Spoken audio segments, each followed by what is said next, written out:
Hi, I'm Scott Langdon, and this week on God and Autobiography, the podcast, I rejoin Jerry for What's on Your Mind, our series where Jerry and I share the stories people have of their experiences with God. We so appreciate you taking the time to listen on whatever platform you prefer. If you enjoy what we offer, would you do 3 things?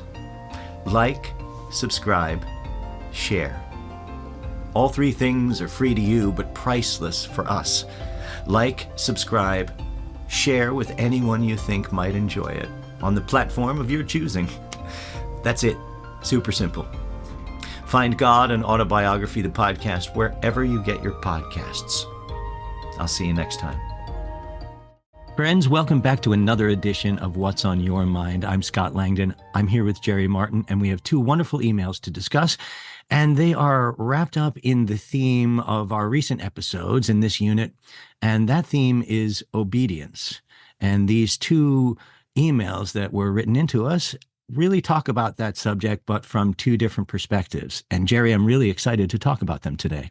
Yeah, obedience is a central topic. As you know, Scott, I was told when we got to the story of Abraham in the Old Testament that God told me this is the most important part of the whole Old Testament. And it's a story primarily, it would appear, of obedience. And so it's a big theme, and I did my reflections on it where I looked more broadly in the book, God and Autobiography, to see where obedience had come up. And maybe I'll share some of that as we go along, because I think it's relevant to these emails we're going to be discussing. Yes, and of these 2 emails, the first comes from Raymond. Raymond writes a very personal experience about something that happened to him very recently in relation to the time he wrote this email. He says this: I just have to relate this to someone, and this seems as good a place as any. I was baptized as an adult and honestly have fallen away from faith the older I get. I was just this morning in my office listening to the song People Are Crazy by Billy Currington. Not a particularly faith-filled song, if you know it. A line in the song says something about sitting in a bar talking about God's grace. Within 5 seconds of hearing those words, I was absolutely struck by sadness, fear, confusion, and a massive burden in my heart. I started crying, which I very seldom do, and could not figure out what was happening. Within 30 or 40 seconds, I instinctively fell to my knees in my office, sobbing and begging for forgiveness. I knelt there for probably 5 minutes before trying to get up in case someone came in. I couldn't. It felt like I was glued to the floor. It was only after I knelt there and properly, consciously asked God for forgiveness in Jesus' name did I hear, more like felt, a quiet voice telling me, "Get up." Honestly, I resisted at first, but it kept saying, "Get up." So here I am relating this. Wow, I'm a bit blown away. And Yeah, that's what isn't Raymond. that something? Isn't Yeah. that something? And so good of Raymond to share it with me. And here's my response at the time that he first sent this in. This is good news, Raymond. There was, as you put it, a massive burden in your heart. It is a deeply spiritual, grace-filled moment when you feel the sadness, fear, and confusion caused by that burden. It is indeed a moment for falling and pouring out your heart to God. That opened your heart to hearing or feeling the divine voice. Of course you are blown away. Your story blows me away. But take time to ponder the meaning of get up. There may be a deeper message there. Bless you for sharing. Yeah, isn't that a story, Scott? Yeah, it's a great one. It struck me because it was such a personal thing, and also that it happened like that morning when he wrote the email. He had been, not even really thinking much about it. He hears a song that's not particularly faith-filled, doesn't have much to do with that at all. And all of a sudden there's a lyric, a little something that catches you. And he's moved by that deeply. That's what music can do. We've talked about this a lot before. Music, theater, poetry, all of those sort of deeper level connecting places, where often we're not expecting something to get to us. And that happens to me a lot. And so I often wonder, is this a divine nudge, as we call it? Is this something that's there to wake me up? Is it meant to wake me up? But then I recently with those things, I don't ask those questions as much anymore. Like I don't say, is this a nut? If it's making me wake up and consider and think about my life and the direction I want to go in, I'm taking that as a divine nudge. I'm calling it that. Sure. Yeah. Why you worry know? over that? It Yeah, doesn't, yeah. in one sense, it doesn't matter. Obviously, there's another sense in which it matters greatly, whether Mm, it's divine or impish or something, hmm or egocentric or whatever. But on the whole, it's something that comes to you, and it's best just to take it in and not worry over it. And what comes to Raymond, um, it's so striking. He hears some words, God's grace. Who knows in his background what the natural triggers of that expression were? But it came to him. He picked whatever it was. He was open to that. That's one of the things that strike me. Raymond was open to being affected by this phrase. So his heart was, you might say, near the surface. It wasn't mm, all deep down buried behind barricades. And and I think we should pay these emails a lot of close attention, and Raymond himself should pay close attention to those feelings, because each of those feelings actually tells him something. Sadness, what is he sad about? Fear, what does he fear? An awful lot of our lives is both what we desire and hope for, and also what we fear, or maybe are angry about or dislike. So you always have to look at these two sides because they're both informative.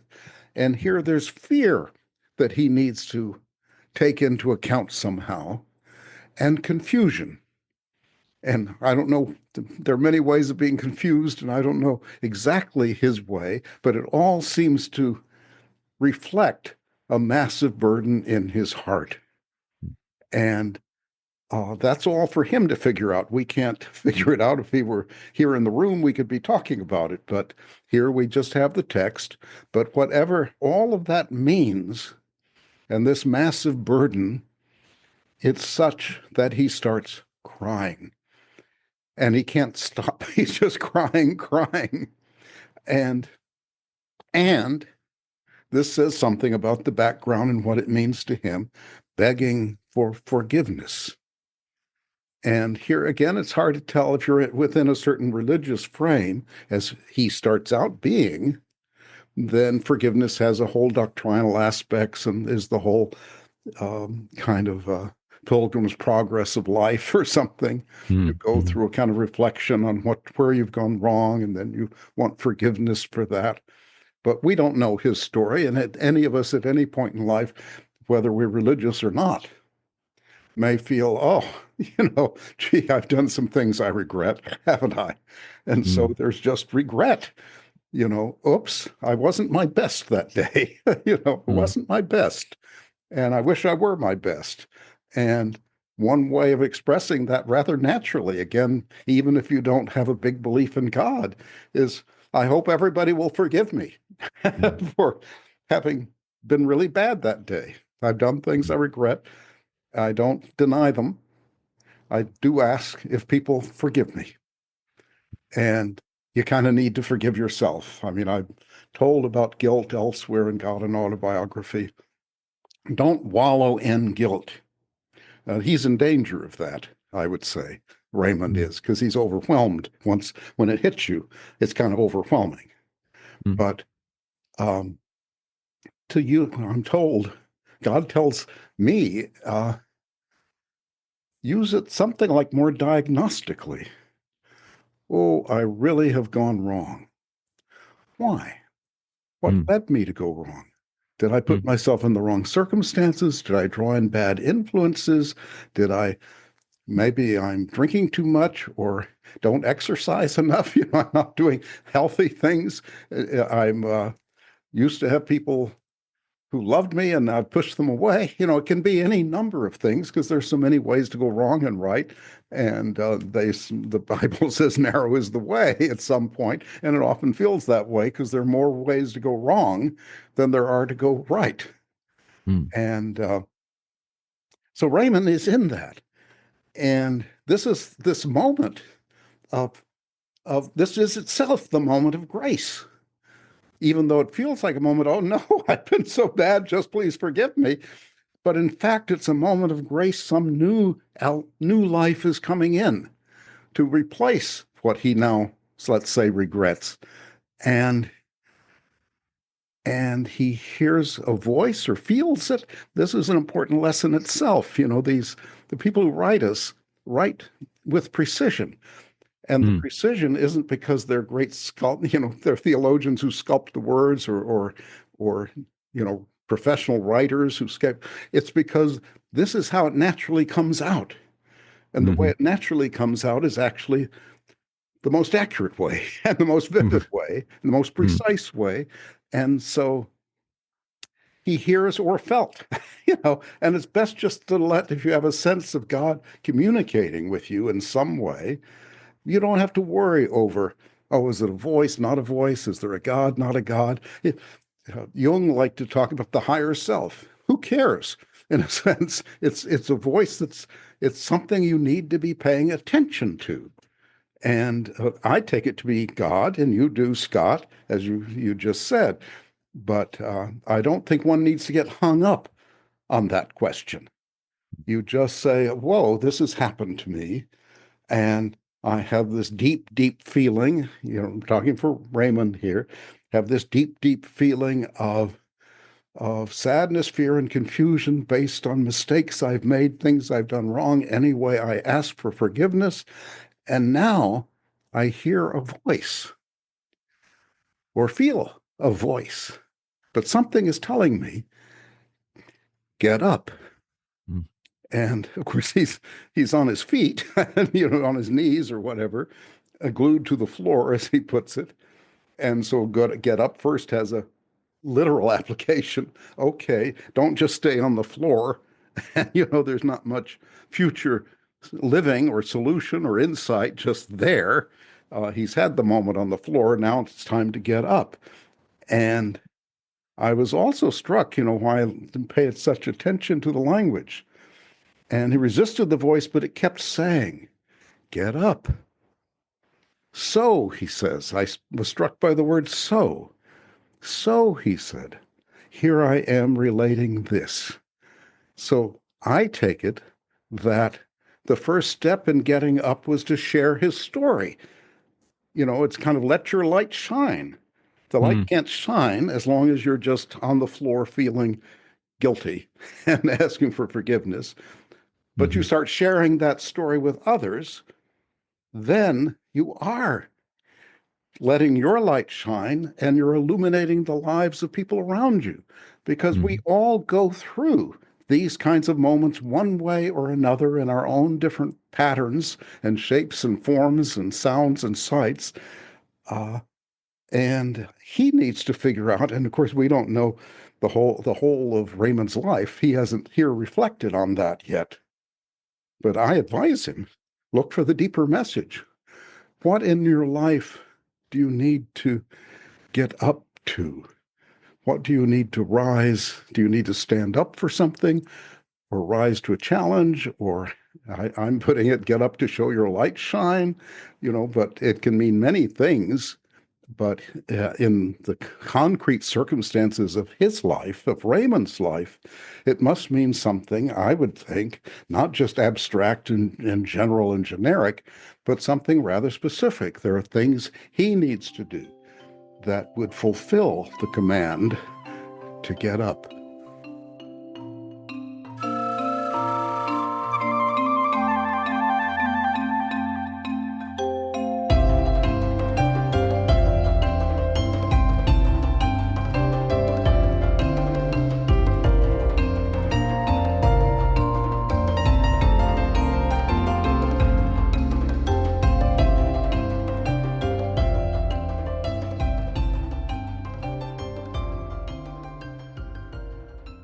second email this week comes from Beverly. And unlike Raymond's, she's coming from a personal perspective, her own. But instead of examining in this email her personal journey in terms of a specific relationship or a specific encounter with God, the way Raymond talks about it in that personal way, she is looking more along the lines of the corporate or the institutional aspect of religion. And here's what she says. Beverly writes in and says this: My sister Linda gave me your website to check out. I found your interactions with God very interesting. We were raised in a Christian family, went to church every Sunday, and spent a lot of time involved in church activities. As a young adult, I spent a lot of time reading books on different religions, visiting their churches to check out how they felt. I even spent 6 months in a psychic commune in the mountains north of Phoenix, an experience that opened my eyes and heart to the things in our universe that we cannot intellectually understand, but exist nonetheless. I do not consider myself religious, but I do consider myself spiritual. As my life path goes on, I am trying to learn more about that God force that I know is out there. I like what I've read. Keep up the good work, Bev. So Okay. that was a That's, pleasant email and a lovely yeah, thing to that's a say. nice heartening note at the end, isn't it? Mhm. She's not just worrying about her own situation. She wants us to keep up our good work and Mhm. in got an autobiography podcast and book. But uh, here's what I wrote at the time, because it's a very interesting email. I said, Beverly, I find your spiritual journey fascinating. I've puzzled over the distinction between religion and spirituality. Later in the book, I ask about a church my taxi is passing, and I'm told there are a lot of good people there, but they are not very spiritual. Historically, religion has been the chief vehicle for the spirit. It is sad when that is not so. So Beverly's situation is uh, somehow, though she doesn't rail against the church, um, she's more on a search, and the church is not the vehicle for that, much the vehicle for that search.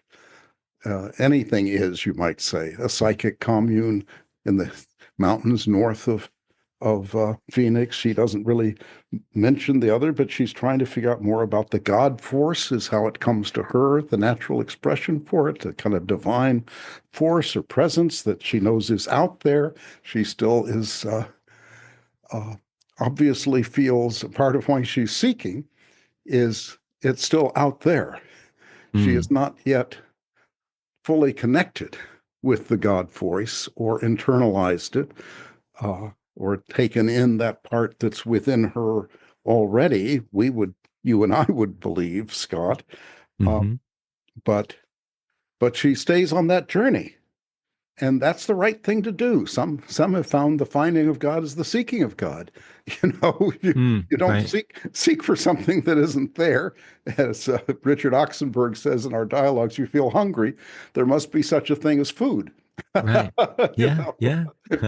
that's you Yeah. might say the argument from hunger for the existence of food. So the argument from God force is you're searching for it. You Yeah. feel that life isn't complete without it. Mhm. This is what you need. Mhm. And I'm not down on organized religion as much as many people, but I'm often read William James, the great American philosopher who wrote Varieties of Religious Experience. And James' account of religion is there's a founder of each tradition, religious tradition, whose is God filled, who's filled with the Spirit, whether called God or not. Buddhists don't call it God and so forth normally, but filled with the Spirit and having new revelations and breakthroughs. And, wow. And the world now looks completely different. You're seeing the world through new eyes when you follow one of these founders. But over time, it becomes institutionalized and creeds are developed and hymnals and pews and, holy water and, festivals and on and on and on and on. And the danger, and there's nothing wrong with that. That may all be ways of opening a person to the divine, of leading them, enriching their relation to the divine. On the other hand, like the church I think we're passing, the implication was sort of, it's lost its vitality. It's become rote behavior. You go to church every week because you're supposed to go to church every week. And you kneel when they say to kneel because you're supposed to kneel when they say to kneel. And so you sing songs, Mighty Fortress is Our God or whatever, because you're supposed to sing hymns. And that's one of the hymns in your hymnal. And so on. So it all becomes, and it's a good place. Oh, if you need to get married or want a child christened or something, it's a place for family transitions, let's call them. And okay, that's all fine. But there should be, I guess, even theology, some people are down on, but doctrines can get in the way, but they can also educate your faith, make it richer and more discerning, more precise, more discerning, and help you separate kind of valid seeking from less valid seeking. And so nothing wrong with doctrines, but when doctrines start getting in the way, and this is, I think, in our era, an obstacle, the young person who goes to church, and I know I've looked at some in our area, the first thing you confront is, these are the things you have to believe. Well, the genuine seeker doesn't yet know what they believe. And so to say, as the entrance requirement, you already have to have come to these conclusions. That's not very helpful. In looking at churches in our area, somebody called my attention to one they called a hippies church. And it was founded by a bunch of people, you might say, in the wake of the 50s. But it's the Pebble Hill Church is the name. And it's a church where you look at their creed. I went before they invited me to speak. So I looked to see, what are these people about? The creed isn't exactly a creed. It's a goal, what we're all about. And basically, it's a church where everyone is trying to be helpful to the other congregants in their spiritual journeys. So we're all on a spiritual journey, but it's not off in the mountains alone, although that is one of the things you could do, or found just in meditation in your basement, as we do here. But it can be found in community and in talking with others, and not community in the sense of, here are iron gates and stony walls, but here's a community of exploration, and we all believe that there is something upward and finer. And what is that? And how do you connect with it? And how do you incorporate it into your own life? How do you live it out? And they're all exploring that. And I'm happy to say it's the only time I believe that I've ever gotten like a standing ovation. I shared the parts. In fact, I thought, these people are going to be easy because they already believe what I believe. But my guidance in prayer, I always pray before these things, just not to be going off on my own. Tell them what they don't know. Was the guidance I got when I prayed about it before my presentation. And I thought, what they don't know. I shared the parts about the suffering of God. And they didn't know that. That wouldn't have occurred to them, given the routes they were on. And yet they took it in an open way and showed the greatest appreciation. And so that was a spiritual community where you could go say that. And you didn't have to cite the scriptures of this or that church or tradition. You didn't have to quote Martin Luther or Francis Xavier or somebody, or Krishna, or the Buddha. You could just share, here's what I got from God. Here's how God suffers. The evangelical church in America is having a really difficult time right now. And that's the tradition in which I did, most of my growing up from 13 years old on. up and through college and such. We've talked about this before on this program, but my my path and my two younger brothers' paths are different. And my two younger brothers have chosen to work within the faith tradition of their community. And they're doing really wonderful work. And I applaud them for it. And, they're building community and working out of community that way um, in Oklahoma. You remain friends, don't you? My brothers and me? Yeah. Oh, I mean, you're certainly. not alienated from them because of this different Oh, paths. oh goodness, no, no, no, absolutely no. Which is wonderful. Not many, well, I'm not sure how many. It's not always the case where that kind of thing happens in a family in the tradition that I grew up in. There is a lot of splitting and whatever, but no, not at all with us. In fact, to the opposite degree, I think my brothers have been very supportive of me, and I of them. I hope they know that. But it's not like I'll never step foot in a church again. I mean, it's not that at all. In fact, I want to step in every church, any church, and, any gathering of folks that are interested in, love, joy, and peace. And, it's so not just I mean, I feel like I've had this movement from, um, what to avoid growing up. Here's your faith. You have to have an answer for your faith, was the way they talked about it, which meant you need to know anytime somebody questions your faith, you got to have an answer for it. Got to have the knowledge. And these are the faiths and the different paths that you need to avoid, because if you kind of mingle with this over here, it's going to corrupt your faith, corrupt your belief system. That's really what we're talking about, is a belief system here. So when I kind of when I was able to shed that and flip it on its head for me, which is now bring me a teaching.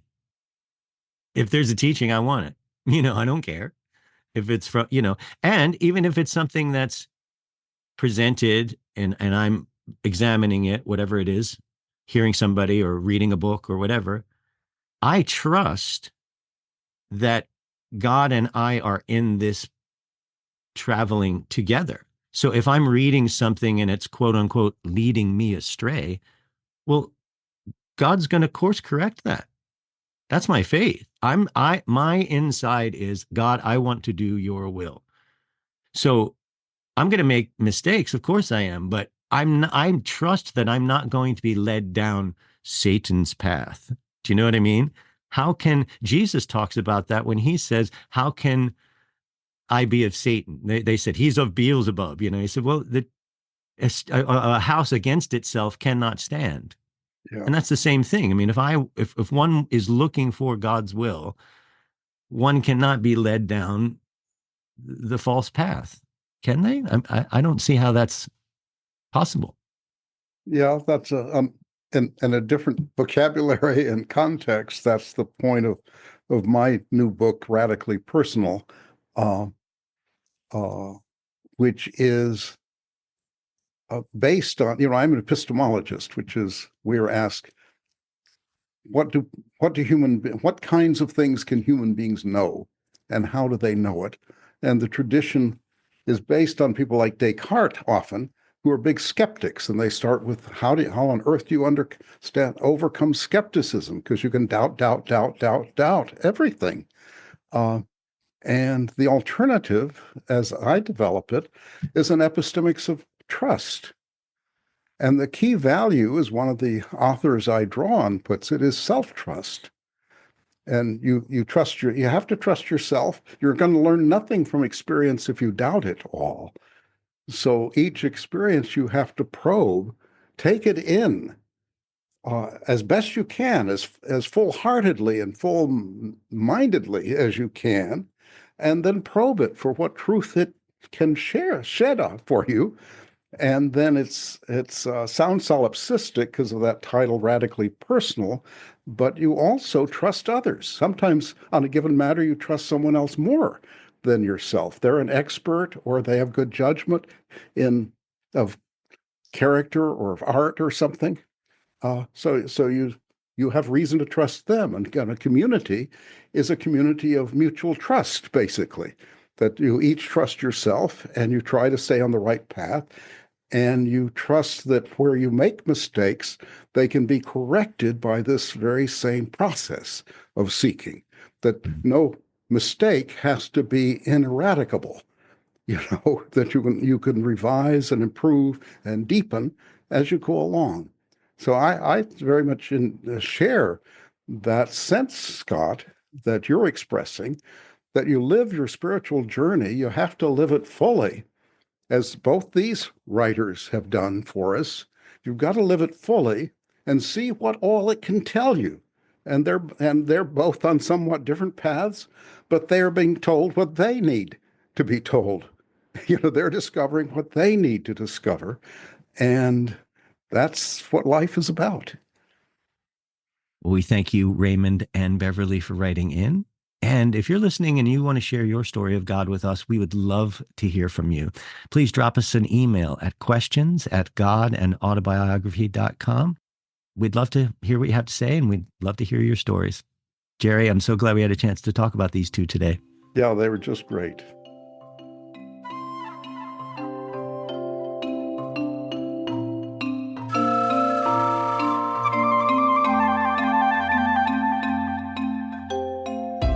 Thank you for listening to God and Autobiography, the podcast. Subscribe for free today wherever you listen to your podcasts and hear a new episode every week. You can hear the complete dramatic adaptation of God and Autobiography as Told to a Philosopher by Jerry L. Martin by beginning with episode 1 of our podcast and listening through its conclusion with episode 44. You can read the original true story in the book from which this podcast is adapted, God and Autobiography as Told to a Philosopher, available now at Amazon.com and always at godandautobiography.com. Pick up your own copy today.